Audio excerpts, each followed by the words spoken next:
మనమాడిన గుజ్జన గుళ్ళే ఒక గూటికి చేర్చుతాయని లాలించి పెంచిన వాడే ఇకపై నన్ను పరిపాలిస్తాడని తెలిసాక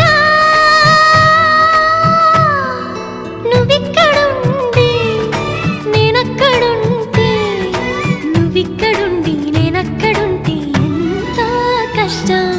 నువ్వు నేను కలిసుంటేనే నాకెంతో ఇష్టం.